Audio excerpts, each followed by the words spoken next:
Bueno, y teníamos planeado hacer una nota en relación a un tema que nos interesaba ver, que tenía que ver con este joven que murió hace un poquito, sobre esta cuestión de este deporte de alta exigencia, el CrossFit, del cual hoy está hablando todo el mundo, pero la actualidad, por supuesto, nos atraviesa también este programa. Yo decía hace un rato que a favor o en contra, con las opiniones que cada uno tuviera, Julio Grondona formaba parte de la cultura de todos nosotros, del deporte de la Argentina, en el buen y en el mal sentido, pero sin duda que todos hemos hablado alguna vez de él y estamos muy impresionados por el fallecimiento de Julio Grondona. En este momento se está hablando justamente que ha tenido que ver con un aneurisma de la aorta y estamos comunicados con un médico cardiólogo y deportólogo del IGBA, un prestador fundamental de OSUBA. Queremos ya aprovechar esta situación para hacer unas preguntas sobre esto. Estamos comunicados con el doctor Oscar Mendoza. ¿Cómo le va? Buenas tardes. Federico Esteves los saluda.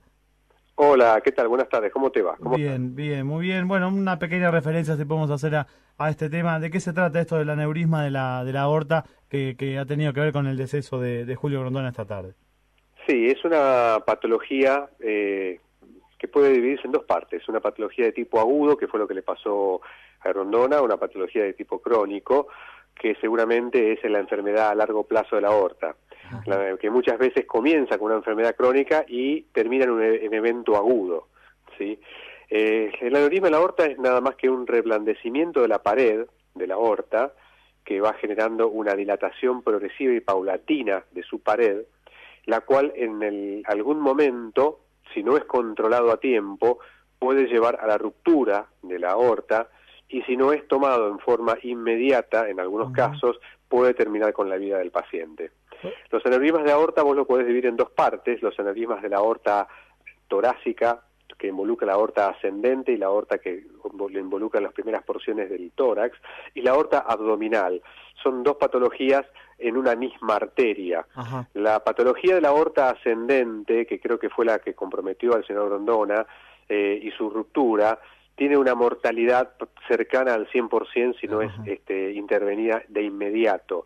Y muchas veces, estando en un centro de alta complejidad, tampoco el paciente tiene una buena expectativa posterior, porque son cuadros que pueden cursar con una insuficiencia cardíaca aguda y un taponamiento cardíaco, que creo que es lo que le pasó en definitiva a este señor, y pueden terminar con la vida de él, por más que tengas el mejor centro de asistencia y el mejor cirujano cardiovascular al lado tuyo. Claro, ¿es prevenible de alguna forma? ¿Es identificable? ¿Como hay factores de riesgo que puedan, bueno, en todo caso tratar de reducirse o evitarse?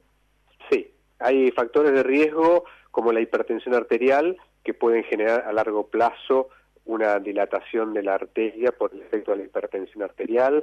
La aterosclerosis puede también generar este tipo de enfermedad, porque va generando un endurecimiento de la arteria que lentamente se va dilatando, y esto se puede prevenir con controles periódicos, sobre todo en las personas de edad, hablemos personas mayores de los 40, 50, 60 años, hacerse estudios de consultorio donde se puede evaluar la aorta por un ecocardiograma que ve el inicio de la aorta ascendente, y puede uno saber cuáles son los diámetros y las medidas que tiene la aorta desde el inicio hasta las primeras porciones del tórax, y a través de una ecografía de abdomen uno puede evaluar lo que es la aorta abdominal y si el diámetro de la arteria es el que corresponde.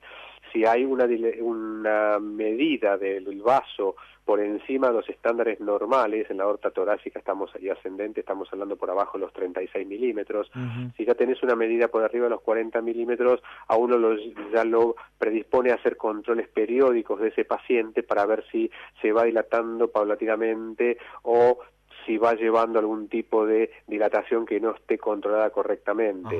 Porque llegado el caso, cuando la dilatación de la arteria supera algunos límites, por lo general los 55 milímetros en la arteria aorta torácica ascendente, ya es un terreno donde el cirujano entra a tallar para ver si es necesario hacer algún tipo de intervención para corregir ese defecto. ¿Por qué no da, qué tal, Oscar? Pablo Romano te saluda. ¿Cómo te va, Pablo? Bien, muy bien. ¿Por qué no da chance, el caso de el ataque agudo, digamos, el aneurisma agudo de la arteria? A ver, porque pierde una cantidad de sangre muy grande. Se rompe la arteria y la sangre puede pasar a dos lugares. Si se rompe dentro de lo que es las capas medias de la arteria, puede envolver lo que es la pared de la aorta, ¿sí? Y autolimitarse por un hematoma, lo que te puede dar un poco más de tiempo. Una chance. O filtrar hacia la bolsa pericárdica, que es la bolsa que contiene el corazón, y acumularla de sangre y impedir el normal funcionamiento del corazón. Otra es que se rompa en todas sus capas y filtre al tórax directamente, lo cual es una emergencia mucho más aguda todavía. A ver, es como si vos tenés un caño... Sí, me imagino un caño de agua que se rompe. De la salida del tanque, ¿viste? Se te corta el caño y la presión que lleva esa agua a la salida de ese caño inmediatamente posterior al tanque, si no lo solucionás rápidamente, te vacía el tanque y evidentemente que te quedas sin nada. Esto más o menos, para parangonarlo, sería algo bastante similar. Yo te agradezco el esfuerzo que estás haciendo, porque realmente habíamos, la idea era hablar de otro tema, pero esto surgió en el medio, la actualidad nos atraviesa, como decías hace un rato. No te preguntamos por los fondos buitre, pero sí te metimos en un tema de actualidad, interesante lo que estás contando. Vamos ahora a la cuestión que nos convocaba inicialmente, que tiene que ver con el fallecimiento de este joven haciendo CrossFit, un ejercicio parece de mucha exigencia. Y bueno, queríamos hacerte unas preguntas en relación a eso. Por de pronto, si cualquiera que haga un tipo de deporte de una exigencia comparable corre riesgos de que le pase algo así. A ver, vamos a dividir la respuesta en dos partes. En la primera, hasta donde yo he leído todo el día de ayer, y incluso con los comentarios del hermano del joven, él se muere en la entrada en calor. Claro. No se muere en la clase. No sé, es verdad lo que estás contando. Con lo cual, cargar las tintas contra el CrossFit por esta muerte me parece que no sería lo más correcto. Ajá. Es como si yo te dijese, por ejemplo, que yo voy a correr un maratón de 42 kilómetros y en la entrada en calor me pasa algo. Claro. O que me voy a correr un triatlón de modalidad Ironman y en la entrada en calor me pasa algo. O voy a correr una carrera de aventura, por ejemplo, el cruce de los Andes, y cuando estoy en la entrada en calor me pasa algo. ¿La culpa fue del evento al que yo iba a participar o hubo otra situación que me produjo una sintomatología que en definitiva termina con la vida del paciente? Yo creo que el paciente tenía predisposición para enfermedad previa. Hay que tener en cuenta que había sido operado al año de vida. No conozco la cardiopatía porque no la pude leer en ningún lado. O sea que evidentemente tenía sustratos, si bien durante a lo largo de su vida había jugado al rugby, tenía permisos para practicar actividad física. A ver, uno con ese tipo de pacientes, cuando le llegan a la consulta, extrema los cuidados con respecto a cuáles son las evaluaciones que tiene que hacer para saber si está en condiciones de ser sometido a una exigencia física. Primero tenés que saber si el paciente está sano para hacer actividad física. Después que vos te convencés que está sano porque los estudios te dieron normal, porque los antecedentes te permiten descartar cualquier eventualidad que pueda generar una contraindicación a la actividad deportiva, vos lo habilitás a la actividad física. Perfecto. Eso es una charla común y corriente en el consultorio de cardiología y deporte. Doctor, los estudios me dieron normales. ¿Puedo hacer, por ejemplo, CrossFit en este caso? ¿Puedo correr un maratón de 42 kilómetros? ¿Puedo hacer un triatlón modalidad Ironman? Lo va a poder hacer en la medida que cumpla las etapas prolijas de entrenamiento para esa disciplina y vaya paulatinamente avanzando en el entrenamiento y en el acondicionamiento cardiovascular al ejercicio. Si vos nunca corriste más de 5 kilómetros y el domingo querés correr 42, y quédate en tu casa, no vas a poder. Porque por más que estés sano cardiológicamente con los estudios de laboratorio, no estás preparado para hacerlo. Entonces, cuando uno tiene que hacer una actividad de tan alta intensidad y potencia como es esta modalidad nueva de actividad física que es el CrossFit, tiene que estar adecuadamente preparado y evaluado para poder llevarla a cabo y no terminar en un contratiempo. Fíjate que hasta hace 1 año y medio o 2, por ejemplo, la moda era el spinning y todo el mundo hacía spinning. Ahora todo el mundo hace CrossFit. Totalmente. Ahora, si alguien va a tu consultorio y te dice, bueno, voy a iniciar este deporte, ¿qué estudios me tengo que realizar previamente? ¿Son diferentes esos estudios a los que le mandarías si te dice que va a ir al gimnasio a hacer, algo más, mucho menor, tiene más que ver con lo que por ahí hacemos todos en general? No, mira, lo que uno haría es, como te dije al principio, un examen clínico de consultorio, una redacción de historia clínica detallada con los antecedentes propios y familiares para enfermedad, y después decidiría qué estudios complementarios hacerle. Un laboratorio completo para ver cómo está el metabolismo del colesterol, cómo está el metabolismo del azúcar, cómo está su hemograma, si es que hace más de 1 año y medio o 2 que no se hace en ningún laboratorio.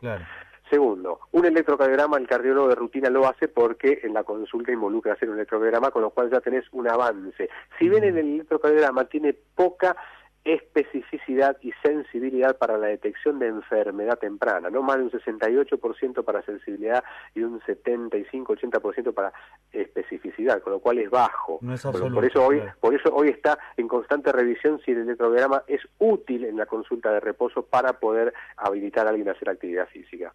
Después, si el individuo tiene más de 35 años y nunca ha hecho actividad física o lo hace muy esporádicamente, como ya tiene factores de riesgo, que es el sedentarismo porque no estaba haciendo, le pediría un test de ejercicio para saber si el corazón puede responder ante un esfuerzo. ¿Esa es la ergometría? En una ergometría o un ecoestrés, que es una ergometría con imágenes, ¿sí? Y le haría, de ser factible, y si hay algún indicio, un ecocardiograma que a mí me permite ver el corazón en reposo, cómo es su tamaño, cómo es su cavidad, cómo están funcionando las válvulas y cómo está funcionando el corazón como bomba. Si con eso está todo en orden y correcto, lo habilitaría a que comience a hacer actividad física en forma paulatina, y ahí ya entra en el terreno de juego el preparador físico o el entrenador que va a tener a la persona a su cargo, que es la que va a ver el día a día la evolución de la persona. ¿Me entendés? Sí. Si yo digo, anda a practicar CrossFit, fenómeno, que yo sé que en algún momento va a involucrar el levantamiento de cargas importantes de peso, como este fin de semana tuve la oportunidad de ver en el Mundial. Yo este fin de semana vi, por ejemplo, que mujeres levantaban barra olímpica, 20 kilos, y 2 discos de 20 kilos por lado, arranque y envión. Y ahí estamos hablando casi de 100 kilos de envión y un empuje de más de 100 kilos, con lo cual una persona que nunca hizo esa actividad no lo va a poder hacer. Claro.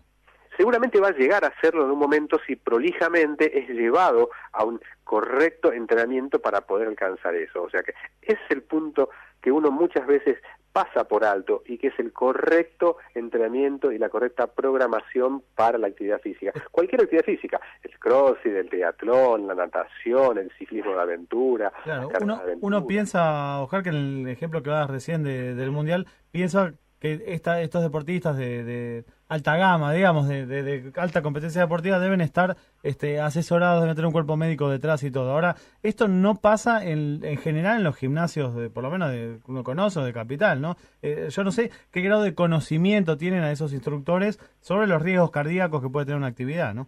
Mira, eso no es algo que yo tampoco te podría contestar porque no estoy al tanto de la data exacta de ese tipo de situación. Lo que sí uno recomienda es que las personas que van a estar a cargo de grupos poblacionales de riesgo o que van a hacer actividad física que puede generar un riesgo para la salud, tengan por lo menos hecho el curso de reanimación cardiopulmonar básico que se puede dictar en las Fundación Cardiológica Argentina, a través de la Sociedad Argentina de Cardiología, o en algunos otros institutos y fundaciones que están avaladas para hacerlo. Con lo cual vos ya estás ganando un punto de partida importante si tenés un evento. Y lo que no debería faltar en este tipo de instituciones, en este tipo de lugares, es un cardiodefibrilador. Un cardiodefibrilador muchas veces te puede salvar hasta el 70 a 80% de los pacientes que tienen un evento. Fíjate que hay muchos estadios de fútbol que hoy por hoy, Boca, Independiente, creo que River también, tienen su cardiodefibrilador no solamente en el banco de suplentes por si le pasa algo a un jugador, sino que también lo tienen diseminado en las tribunas para tratar de prevenir eventos en las personas que van a ver el evento. ¿Entendés? O sea que eso, la toma de conciencia de que la enfermedad cardiovascular puede aparecer en cualquier momento y que hoy por hoy la mortalidad más importante es de origen cardiovascular, saquemos los accidentes de tránsito, esas no cuentan. Sí, hablemos de enfermedad. La enfermedad cardiovascular es la principal causa de muerte en los países desarrollados. Entonces, es lo que yo tengo que apuntar a prevenir, tanto en los hombres como en las mujeres. Oscar, en el caso de los muchachos, las chicas que van a los gimnasios, en el CrossFit o cualquier actividad física que tenga algún tipo de exigencia y que usan a lo mejor algún tipo de suplemento, ¿eso influye también el consumo, la ingesta de esto que, bueno, a ver, usualmente se ve en algunos gimnasios? Sí, es muy interesante la pregunta que haces por lo siguiente. No sé cómo llamarlo, porque hay anabólicos, la gente suplementos. Viene a la consulta y te dice, quiero tomar algo para aumentar la masa y el volumen. Perfecto. Claro. Primero tenés que sentarte y hablar con el nutricionista que te enseña a comer. Claro. Y después hay que ver cómo vas a hacer la actividad física y con qué periodicidad la vas a hacer. Desde luego que hay muchos elementos, suplementos, que tienen las sustancias que vos mencionaste, los anabólicos, que son sustancias que, si bien tienen algún tipo de funcionamiento en cuanto a la figura estética del deportista que la usa, porque lo infla, le aumenta la masa muscular, tiene un montón de contraindicaciones que muchas veces lo que utilizan ese tipo de sustancias no te dicen que te puede llegar a pasar. Desde luego que en el deporte de alta exigencia y de alto rendimiento están prohibidos. Hoy casualmente estuve revisando la lista 2014 de la Asociación Mundial Antidopaje y que la reviso periódicamente porque por años la van renovando. Se va modificando. Exactamente. Y los anabólicos creo que están desde que la escribieron por primera vez hace más de 15 años. Y siguen estando a la cabeza de las sustancias prohibidas, cualquier tipo de anabólico, porque ya te digo, va a aumentar el volumen muscular, va a aumentar el tamaño del músculo, la persona se va a ver mucha más inmensa desde el punto de vista estético, pero hay un montón de contraindicaciones cardiovasculares, metabólicas, neurológicas, hepáticas, que te hacen pensar si es bueno o no tomar ese tipo de sustancias. Recuerdo que mucha gente no conoce esto y lo que hace es inmediatamente la utiliza, y vos sabés que... incluso en muchos gimnasios se vende eso, se promociona. Exactamente, y muchas veces estas dosis que usan los individuos están entre 5, 10 y hasta 20 veces las dosis terapéuticas de esos medicamentos. Vos usás un anabólico en algún paciente cuando sabés que tiene una situación en la cual médicamente lo va a beneficiar. Y hay un paciente, hay un individuo que va a un gimnasio y por ahí toma 40 veces más de esa dosis todos los días, cuando vos a lo mejor al paciente el anabólico le das 40 veces menos una vez por semana. Y eso forma parte de la cultura del gimnasio y el desconocimiento de la gente que recibe ese tipo de sustancias. Oscar, no solamente en los gimnasios, también hay muchos deportes que utilizan ese tipo de sustancias. Oscar, te agradecemos mucho esta comunicación, se nos está yendo el programa, la verdad que vamos para continuarla. Muchas gracias por todo lo que nos contaste. A ustedes muchas gracias por llamarme, que tengan muy buenas tardes. El doctor Oscar Mendoza, médico cardiólogo y deportólogo del IGBA.